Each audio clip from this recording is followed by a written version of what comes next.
life is an accumulation of choices. It's not by chance. Your results are not by chance. Your results are by the choices that you make on a day-to-day basis, and that's what we try to instill in the kids that come in our door.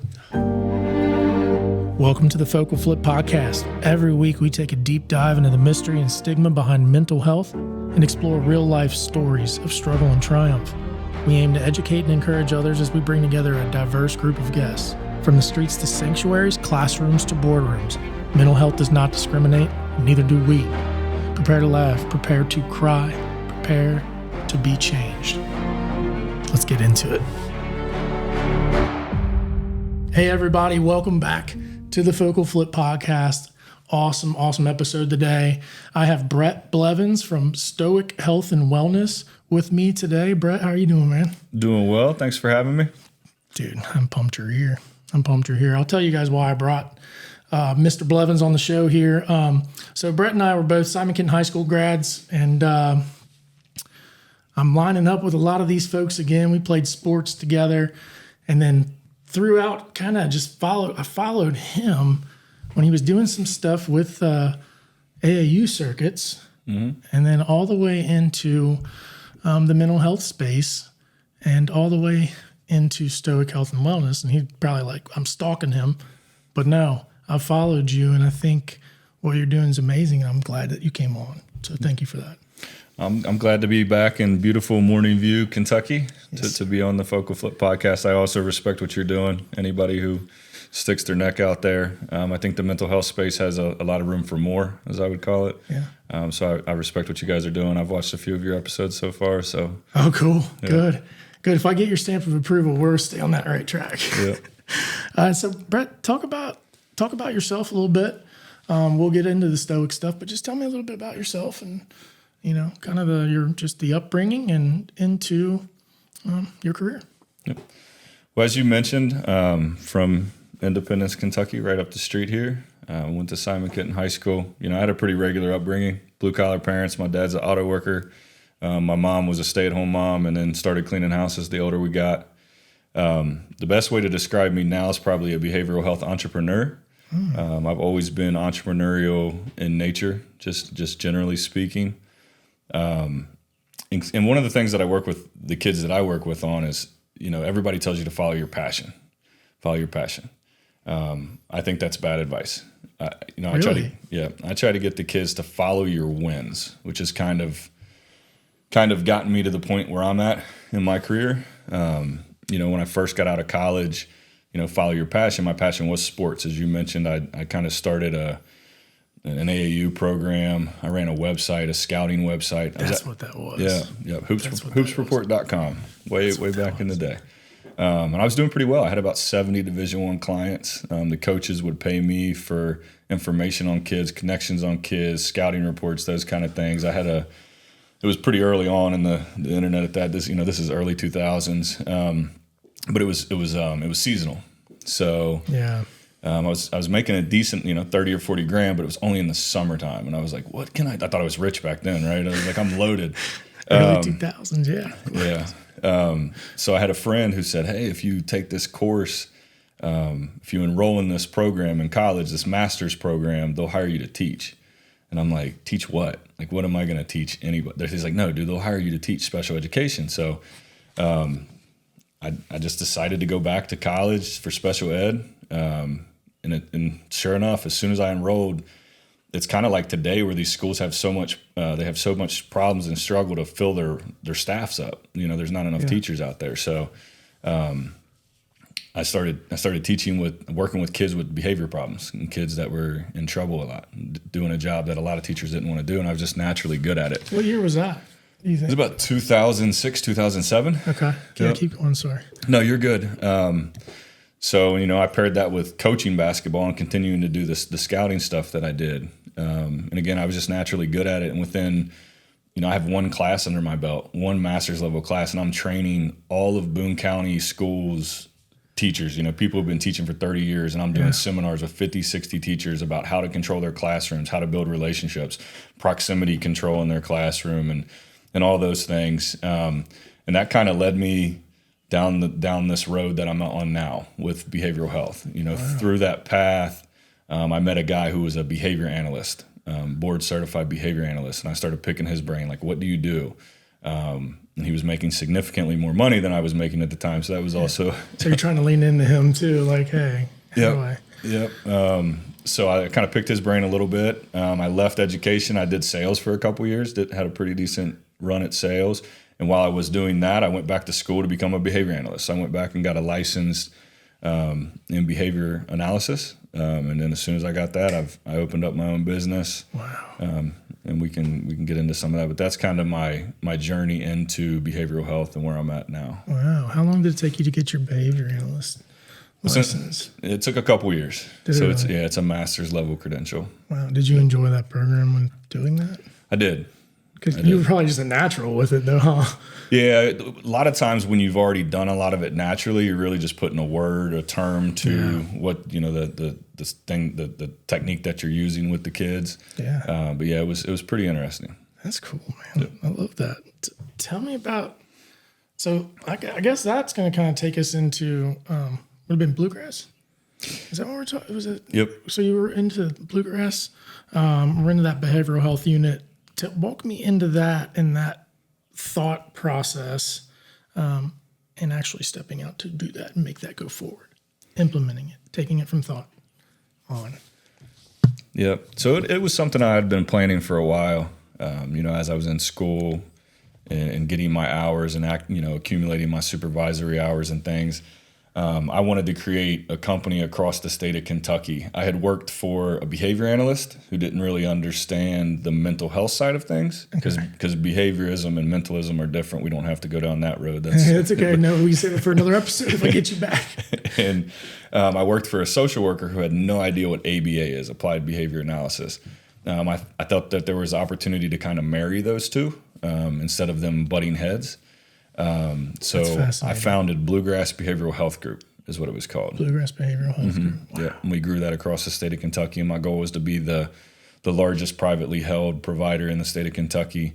And we worked with everything, kids, adults with mental health concerns, young people with autism, adults with intellectual and developmental disabilities. So grew that to a pretty substantial size and actually exited that company in 2019. Wow, that's really cool. That's awesome. Amazing that you're doing that. There's such a big demand, and the fact that you acted on that, it's incredible. That's just pouring into people and communities and just knowing that those issues they exist. I mean, we find them just through experiencing life. And clearly you've done that, and you've now been able to take this to, a whole different level of reach while people are getting incredibly healthy. It's awesome. So I have a question though. So I know about this time-ish, we were both kind of living in the same community at the time, and we'd like to go, I'd like to go swimming a lot because I would like to have cocktails and swim a lot. So Brett lived in my community as well, and he was always exercising. His AirPods are in, walking the dogs. He might be at the pool, just always something. You always seemed like you were just cool, calm, collected, and here you are doing all of this. Tell me how a guy like that, what's a mind like that? How does that work? That's a lot to go on, because we won't get into the size of Bluegrass Behavioral Health or, anything in the future, but tell me about that. That's a lot. Yeah, it's definitely a lot. I'm naturally a calm person just in nature, but being an entrepreneur, and employing that many people, it's not cut out for everybody. I mean, that's a level of pressure and a level of stress and responsibility that comes with that. Yeah. And honestly, my walking and my walking the dog and things, like, that's my solace. That's my peace of mind. I figured. Yeah, I actually tell this story. There were lots of people interested in buying Bluegrass because, like you said, it's a market where there's such a high need. So a lot of people are interested in the space. And I had these very large investors in from one of the largest investment firms in the United States. And the guy, they all play that card too. It's like, what do you do not to be stressed? Like, what do you do to calm down? This is a lot. And I just said, I walk my dog and I listen to Willie Nelson. And Is it Willie Nelson you're listening to? and the guy just, I told my dad, I was like, Dad, I think these guys just looked at me like I was the biggest hillbilly in the world. But, you know, they're in there name dropping Mitt Romney and all these politicians. And I'm like, yeah, me and Willie are tight. My solace with Willie and the dog, man.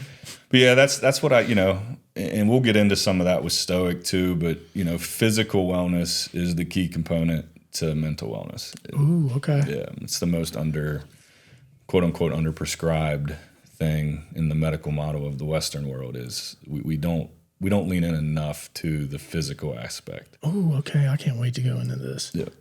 With that and being calm and doing all this stuff, and you tell me about what your mental processes are like when you're creating. Like, let's go into Stoic. And can we talk about Stoic Health and Wellness and talk about the mental processes and going into the birth of Stoic? Mm-hmm. Yep. Stoic was something that I'd been thinking about for a long time. Most of it just from observing society in general, observing issues and trying to figure out a way to combat those issues in a healthy manner.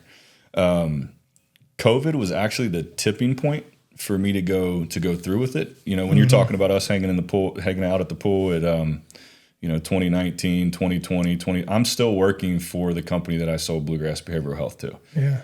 Okay. But I'm not super fulfilled at that point. I'm trying to, I have this idea. I have this idea of Stoic Health and Wellness. COVID happens. Boom, world shuts down. Yeah, it was rough. I'm observing people. And, me and my family were fortunate enough that we went to Florida. We said, we wanted some place where there was some level of normalcy. And I'll tell you a story that really illustrated some things for me.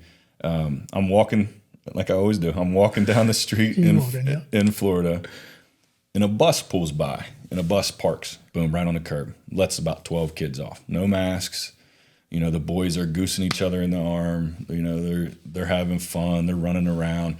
And I got so weirdly happy because the rest of the world was not experiencing that. My nieces and nephews in Kentucky were shut down. I had friends everywhere. I was managing 8 states at that point. So I was managing people in Chicago and Tennessee and Ohio and Georgia, Florida. So I saw everybody else's experiences. And let's be honest. I mean, people lost their minds during COVID. Yes, they did. Adults. And then I was seeing how it was affecting the kids.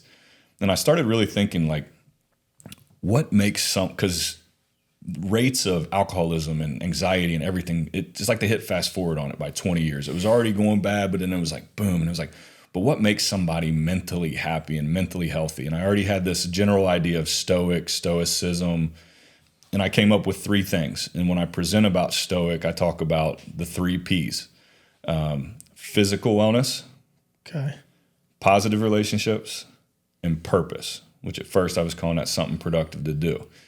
Purpose you were calling something productive to do? Something productive to do until I put purpose on it. So, that's awesome. And I thought about it for myself. When I'm physically well, when I'm surrounding myself with positive relationships and I have something purposeful to do, I'm well. I'm happy. I'm, not everything's perfect. It's never going to be completely perfect. But, and what was missing in my life at that point was the purpose piece. I wasn't super fulfilled in what I was doing vocationally, professionally. So those are the 3 big things that kind of tied Stoic out. To try to combat some of the stuff that I noticed during COVID. And when you think about those 3 pieces, think about what COVID did. Okay, here we go. This is a good focal flip process right here. Go ahead. Think about what COVID did. So number 1, physical wellness. They shut your gyms down, but they kept your liquor stores open. They kept McDonald's open, but they even were shutting parks down across the country. My kids and I couldn't play on the playground. Yes. So, they took that away. Positive relationships. They shut your churches down. They shut your schools down. They shut all your extracurriculars down. And then purpose. They shut your work down. They shut, again, church. They shut a lot of your purpose out. And not only did they shut that stuff off, they took especially if I'm looking at the youth generation that's spending too much time on screens, they said, here, spend even more time on screens. Stay isolated. Isolation. I mean, you're going that way. Yeah, and it just exacerbated everything to the nth degree. And not only did they encourage you to stay at home, don't even do dinner with your family, etc. They almost made it like it was a positive thing, like it was a virtuous thing to do all these things that were, and we can all now see the ramifications of that. Again, rates of alcoholism, rates of anything, anxiety, you name it, all of it. Yeah. So that's the whole thing. I mean, when you get into isolation, you're trapped into your mind. You're trapped with yourself, trapped with your thoughts. That's fascinating, man. That's fascinating. Yeah, and then just society in general, we were trying to push back against a lot that the youth are being sold a false bill of goods, in my opinion. Kids are told that they can't win anymore. When you and I were growing up, it was work hard, you can be something in the United States.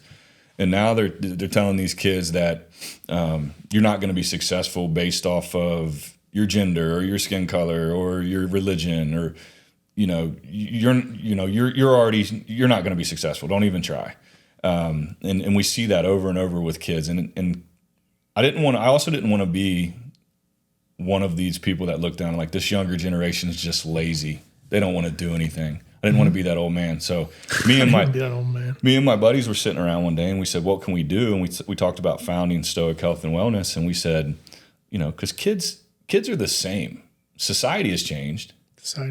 Adults have changed, but kids are still the same. Kids want to be happy. Kids want to be healthy. Kids want to be challenged. It's not that kids don't want to be successful. It's just that kids don't know what opportunities exist out there anymore.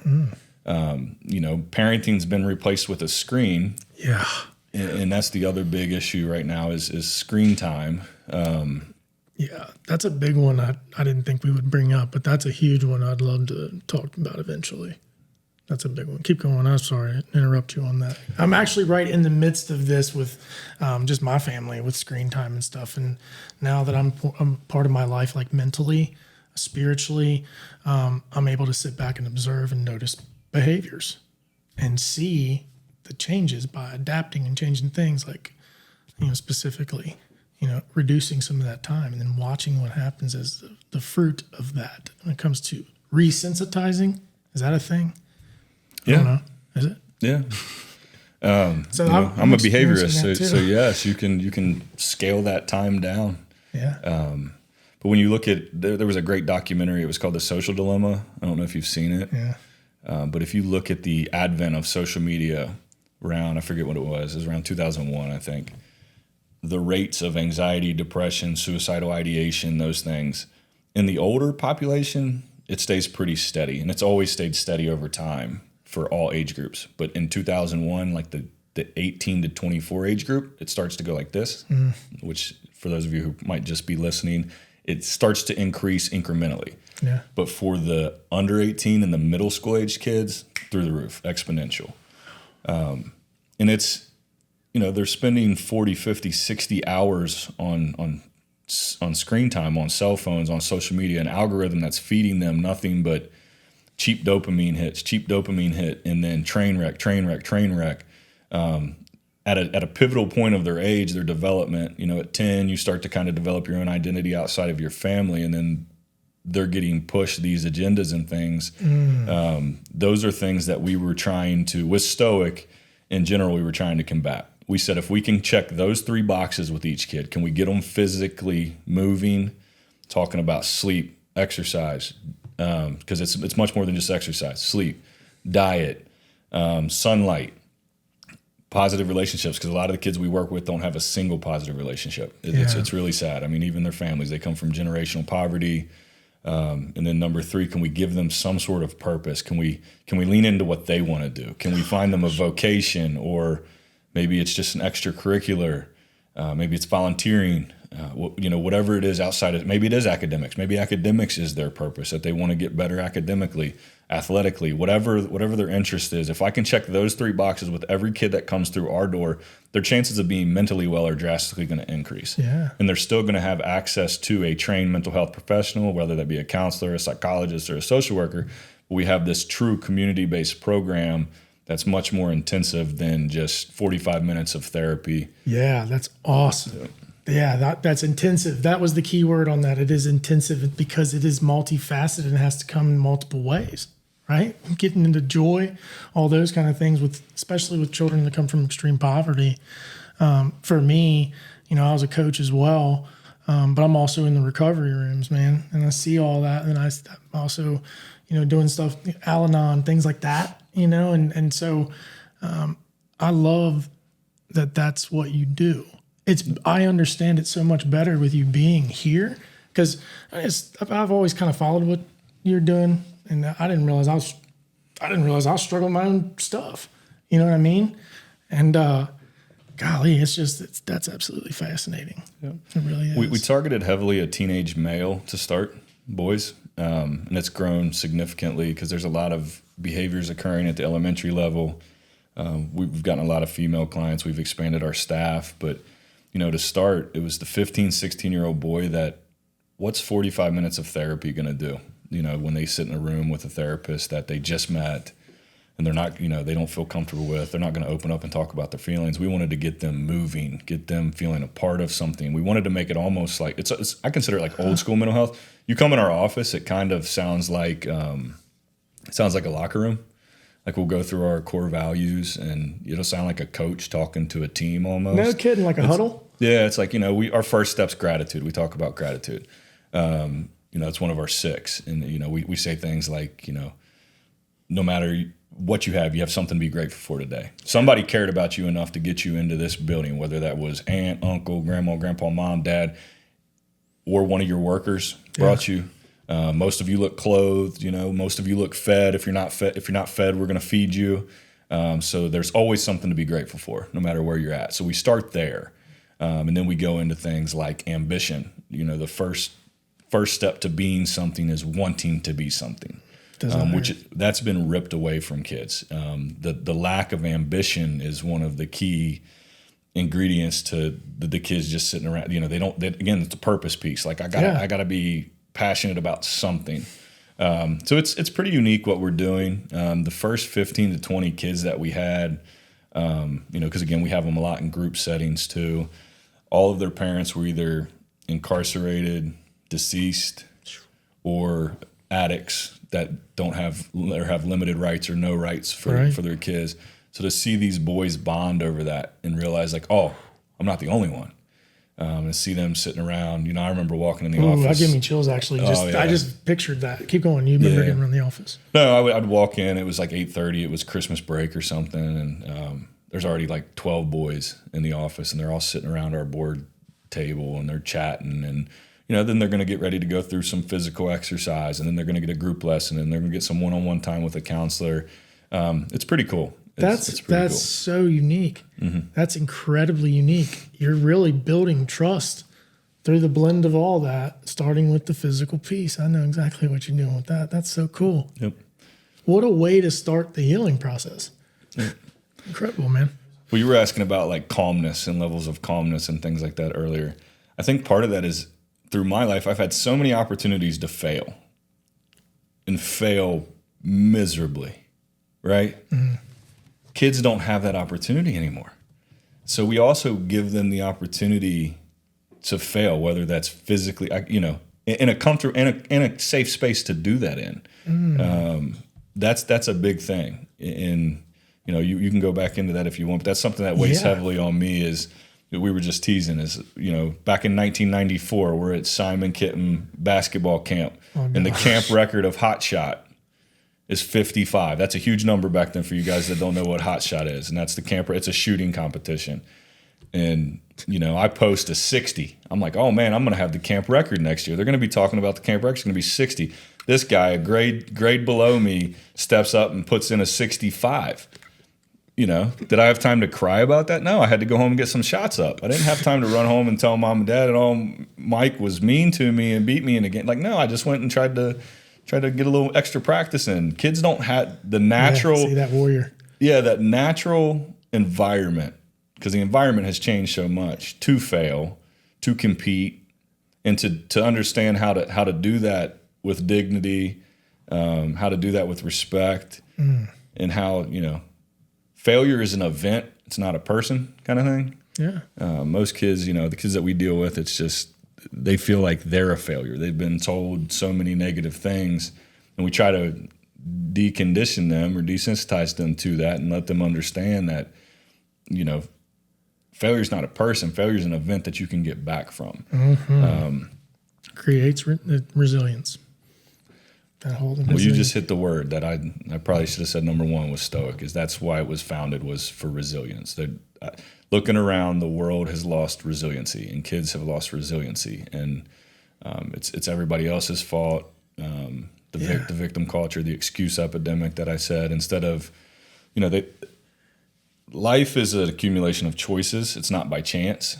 Your results are not by chance. Your results are by the choices that you make on a day-to-day basis, and that's what we try to instill in the kids that come in our door. Oh, I love that.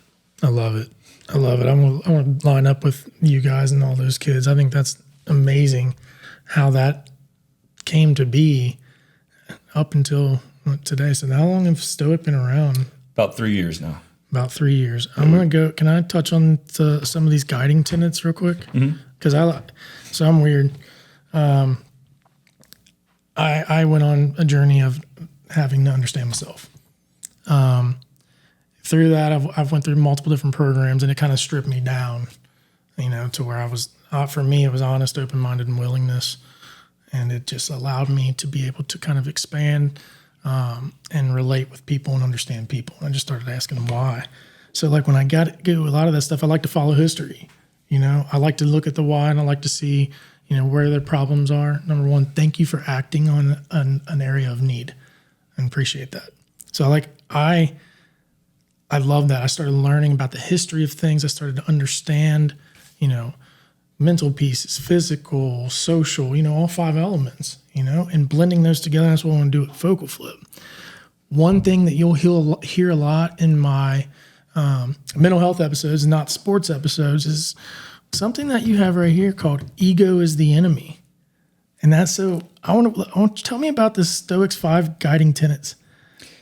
Because it starts, you want me to list them all first and then we'll go into, or you want to just tell? Because it's incredible. You can go through them. But when you look at what we were trying to do with the resiliency-based therapy, Stoic checks those boxes. Stoicism has gained more mainstream attention. Ryan Holiday writes a lot of books. He may be on your bookshelf over there. I'm not sure.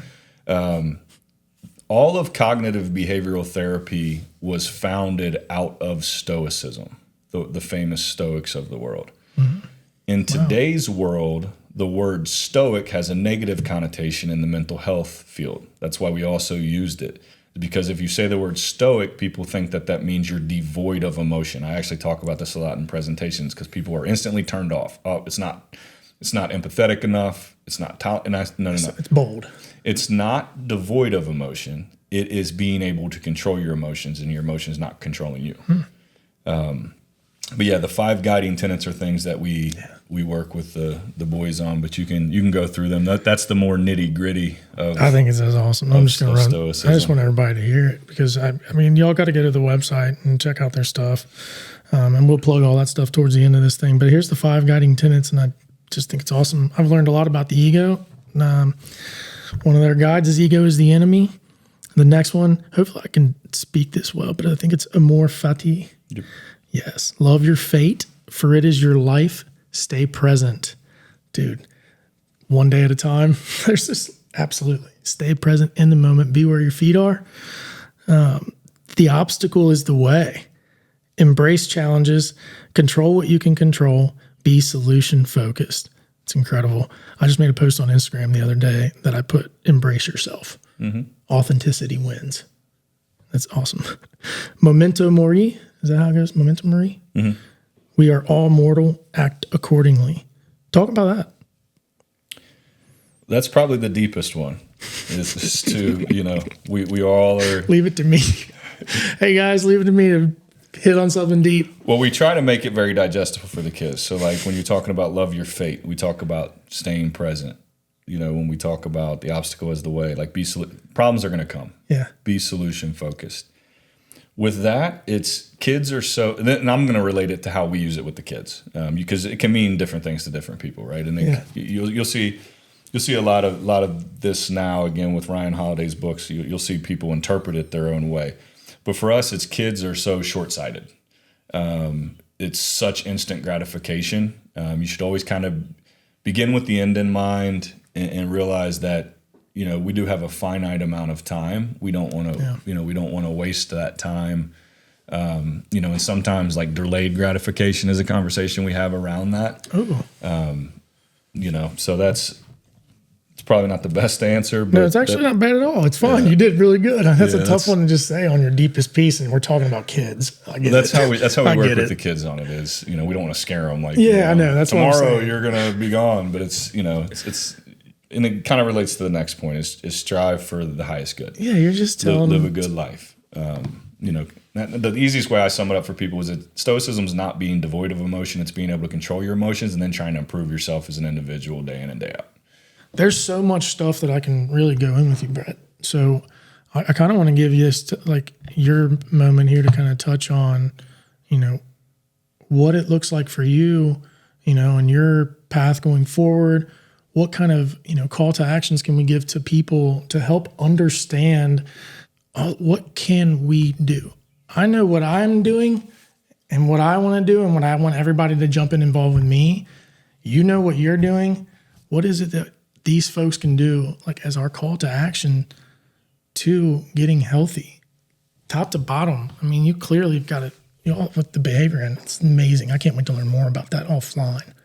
But yeah, again, just being very solution focused in my mind as I try to just stay with the fundamentals, and we got to get back to the fundamentals. The equation of mental health. I think sometimes we overcomplicate it. So again, it's the three foundational pieces we talk about with the kids. Because again, I'm focused on the youth through this endeavor. So, and I know that adults suffer from some of the same things, but if you're individually struggling with something, I would recommend looking at the three things we talked about. What's your physical activity level look like? What do your personal relationships look like? And your purpose. And what is your purpose? What are you spending your time on? Are you spending your time scroll, blue light, cheap dopamine? Or are you pouring your time into something where if you do have a passion, say you've overcome some obstacles, we just mentioned it, you're best positioned to help the person you used to be. Go help some people. Yeah. The world has a lot of hurting people. It's not going away. So, if you feel passionate about something and helping somebody out, go find the avenue to do that. Go volunteer your time. That's the best thing you can do. You don't need to give $1 million. Go volunteer your time. And that's what we do with the young people that we work with it's very basic stuff. Be consistent, show up, be a positive role model and influence for that kid. There's not always a light bulb moment for people. It's not always like that. It's like anything else. You want to get better at something, it's daily effort. Daily effort. And then down the road, you're going to see that kid in 10, 15 years, and they're going to be working. They're going to be successful. I mean, we have case studies now. Kids that are saving money, the type of kid that they said, oh, you're never going to be anything. Kid's already working, making 65, 70K, saving money. Love that so much. Yeah. So I agree. I just love that. They are. There's so much talent that's underneath all that stuff for a child. And just, I'm not sure how to even end the thing, really, Brett. I'm just grateful for you. I think I've had to absorb a lot of really what you do, and I didn't know. Golly, I know you're good at it, but wow, you explain it so well. So thank you for that. Thanks for having me. Yeah. I mean, just likewise to you, as I mentioned, anytime you step out on your own as an entrepreneur, business owner, you have an idea that you put into action. And that's number one. Ideas are great, but you have to put it into action. And that's what you're doing. And there's a level of doubt. There's a level of uncertainty with that. But this is an industry that needs more people to step out and stick their neck out and say the things that need to be said. And that was some of the driving force between Stoic is we're not telling these kids the truth. We're not showing these kids how to be successful. So I very much appreciate what you're doing. I'm looking forward to some future episodes, and maybe you can have me back. We'll talk a little bit some other stuff. Yeah, I want to have you back, do like a panel, have some panel people on here or something, and just hash it out. It's kind of what we were talking about too. Thanks for bringing up the Simon Kenton 65. I'm sorry. This is my. I'm not resentful still, I promise. This is my formal apology. I would like to make amends to you, Brett Blevins. Don't apologize for winning. Yeah, see, I'm over apologetic. That's character defect. Or is it? Anyways, hey, I think it's raining outside, but one thing, Brett, I don't know if Brett even realizes that he's about to do this, but we do trick shot challenge on this place. So we're going to do the trick shot challenge. If it's raining, we may not. I will drag him and figure out time to get him back. Thank you, man. You can do it in the rain. It's my chance. All right, we're doing it in the rain. Retribution against you. He's going to get me back for 1994. Get a little muddy. This is the one. This is it. Oh,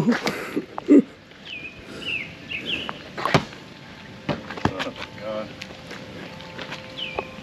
I'm going to be out here till like 8 p.m. because I'm one of them guys. Let's go!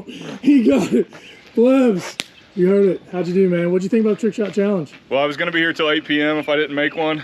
I was going to be here all night just doing it, but I'm glad we got it on about take 72. He got it on the third try.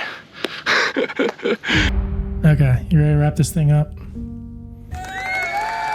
If you like Focal Flips videos, my dad's videos, go to YouTube, Spotify, and Apple, and like and subscribe to be updated.